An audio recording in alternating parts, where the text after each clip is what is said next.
অবশেষে ভারতের seven sisters দখলে নিল চায়না। আজ দুপুরে সেনাবাহিনী নিয়ে ভারতের ভিতরে ঢুকে পড়ে চায়না লিবারেশন আর্মি।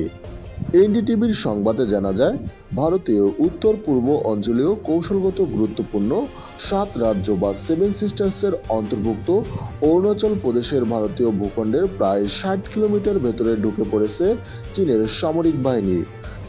শুধু তাই নয়, ভারতীয় ভূখণ্ডে ঢুকে অরুণাচল প্রদেশের আনজাও জেলায় কাপাপু এলাকায় ক্যাম্প করেছে চীনের পিপলস লিবারেশন আর্মি। দেশটির সংবাদ মাধ্যমকে একাধিক সূত্রে বলেন, কাপাপু এলাকায় কাঠে আগুন ধরানো, পাথরের গায়ে রং ব্যবহার করে লেখা চীনের নাম এবং চীনা খাদ্য সামগ্রীর ছবি দেখা যায়। সেখানে প্রায় এক সপ্তাহ আগে চীনা সৈনিক অনুপ্রবেশ ঘটেছে বলে জানান বিভিন্ন গণমাধ্যম। বাংলাদেশের সাথে সীমানা উত্তেজনার মধ্যেই চীনের সামরিক বাহিনীর সেভেন সিস্টার্স দখল নেওয়ায় মহা চিন্তিত মোদী সরকার। যে কোনো সময় পাকিস্তান আক্রমণ করতে পারে ভারতের উপর, এজন্য জরুরি বৈঠকে বসেছে মোদী সরকার।